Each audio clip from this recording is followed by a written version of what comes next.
Hi YouTubers, this is another video from your friendly neighborhood reviewer, Evelyn.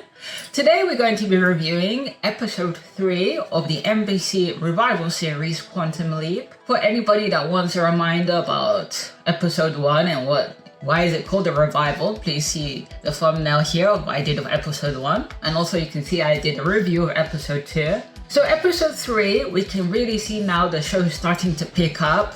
We get the sense of the whole reason of why the quantum leap, like Ben leaping, is benefiting our people within certain timelines. We see at the beginning of episode 3 that Ben has leaped into the body of a African-American boxer called Danny Hill, and he's trained by his brother Daryl Hill. So this is around 74, the whole time period about the Vietnam War. I see a connection because, as I explained in episode 1, the actor doing the lead of Magic, he also was in Vietnam, and in the original series of Quantum Leap with Sam Beckett, the character, he leaped into the body also of a Vietnam War veteran, so I can see the connection. Also, the other bit with, we know the actor Dean Stockwell, who played Al Calavici, died. You can really feel the ghost of Al, especially in episode 3. I'll get into that. And also another mention of Sam Beckett. So, take it for it. I keep on saying this. If they haven't paid Scott Beluga, or if I'm not pronouncing the guy's surname right again, a commenter kindly said how to pronounce the guy's name. Apologies. I'm very bad at pronouncing names. They pay him for a little bit of money to come a cameo at the end of the last episode. Well, anyway, let's get back into that before I go off in a completely different tangent. So we find out that Ben's mission is to save Danny Hill, Danny Hill's brother, Daryl. That's the one that's training the body that Ben's inhibiting. That he's a Vietnam War veteran and he's suffering for PTSD. And he went and mortgaged the gym, the boxing gym in which both people are like training, especially the body that Ben is in, Danny, for the world championship, and that the banks didn't want to give him any money, so Daryl, the brother, went and got money from loan sharks. So the other element within the series is Addison, Ben's fiance, dealing a bit more with the stress of trying to get Ben back into the current timeline, that she's overworking herself to the point of exhaustion. And then we get the other part within the episode, which we see is Janice Calavici reappearing again.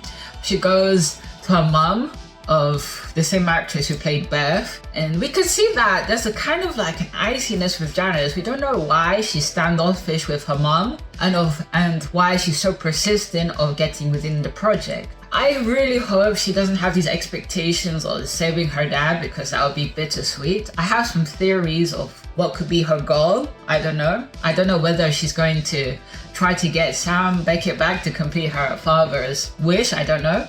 So while Addison is helping Ben to prepare for the championship fight, for him also to save the guy Daryl Hill, Janice goes to her mom and they have kind of a very icy exchange. So Janice is like, wants to talk to her mom, and the mom is like, what are you doing here? Like, the people from the government still could be watching. And she's like, oh, don't worry, they left.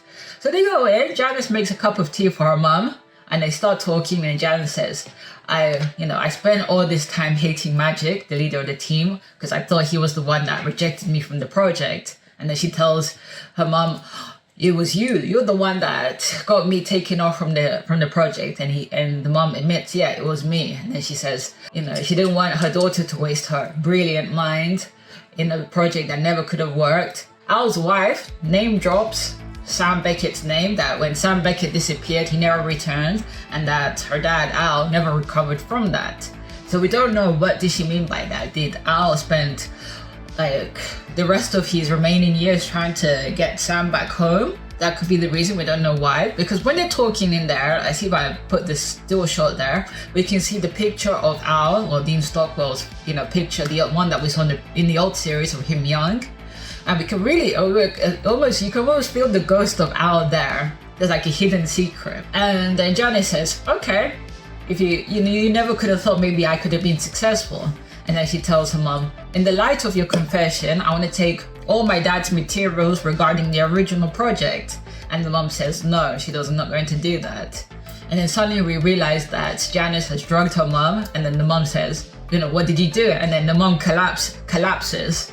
And then Janice says, I did what I needed to do. I don't know. Janice is coming off a little evil to me. I don't know. Like maybe she's coming off misunderstood.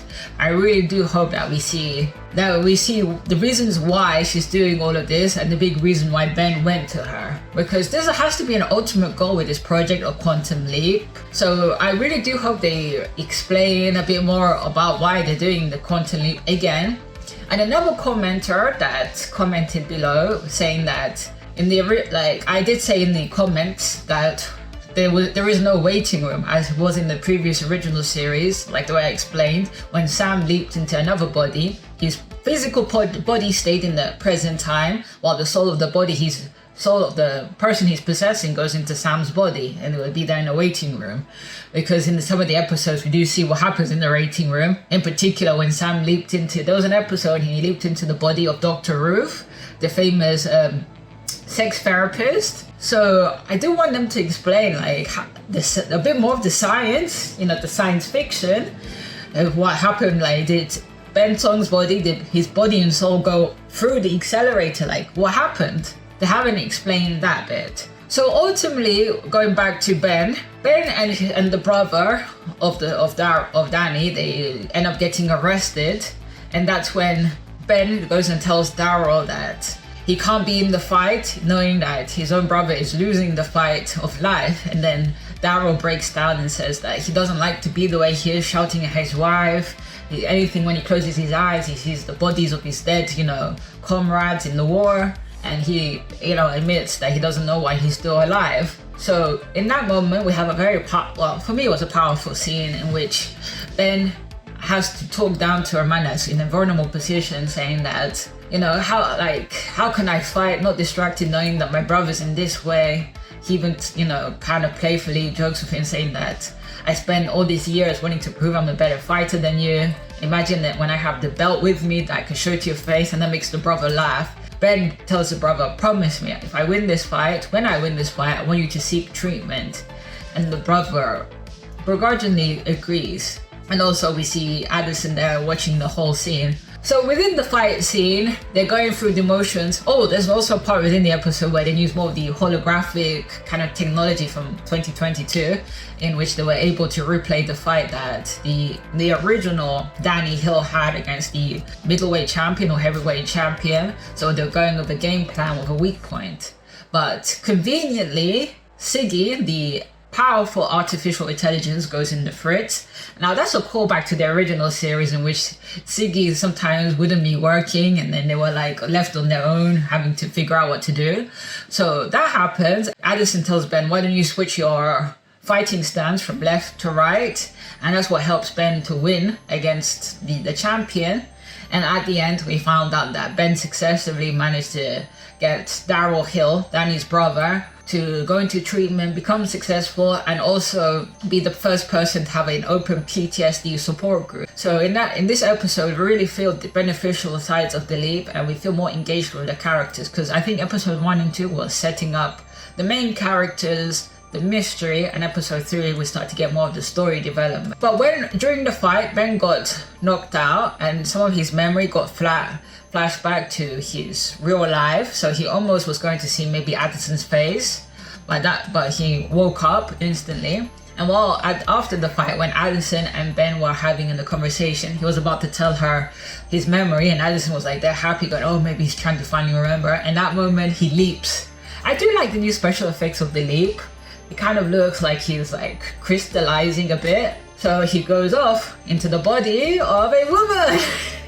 I did like the episodes with the original Quantum Leap when Sam got into the body of the women, because everybody would see Sam as a woman, but we see as the audience Sam as a man wearing women's clothes. So that's the funny bit. And by the end of the episode, we see that the team rallying with Addison, because she talked about on Wednesday night she would watch this show with Ben. Now he's not there, so Ian goes and manages to put the team to go and comfort her in the apartment. They'll watch this reality show together, and then Magic receives a phone call. Now this bit is going to be important.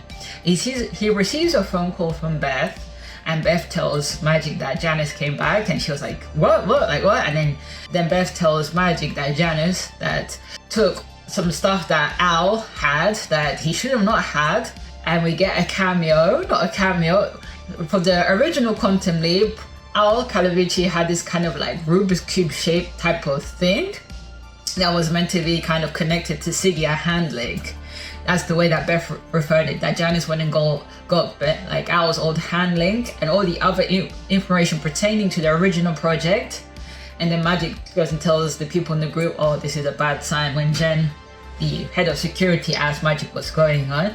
And then we get the end shot that Janice is in some private warehouse and she's creating her own imaging chamber. And then we see the Al Calavici's hand, remote control, whatever you like to call it. They say a hand link, and this hand link's connected to the laptop. And then we get the end shot of the imaging chamber. Now that's going to be interesting. We're going to, hopefully in episode 4, we kind of find out what is Janice's goal here, the real overall mission. Also, I forgot to mention that in the episode, Ian manages to find out the kind of scientific way to explain how Ben is traveling through time. So he uses a diagram of something else to say that he's going in a circular motion to gather more energy to go to that certain destination where they have mapped out. So that'd be interesting to see, like, where, what was the original intention. Anyway, guys, this is the end of the episode. I want to say a big thank you to all the people that have arrived to this point, to any viewers. And I really appreciate if you hit the subscribe button, comment, share, and let me know your feelings towards the series. So as I leave you always,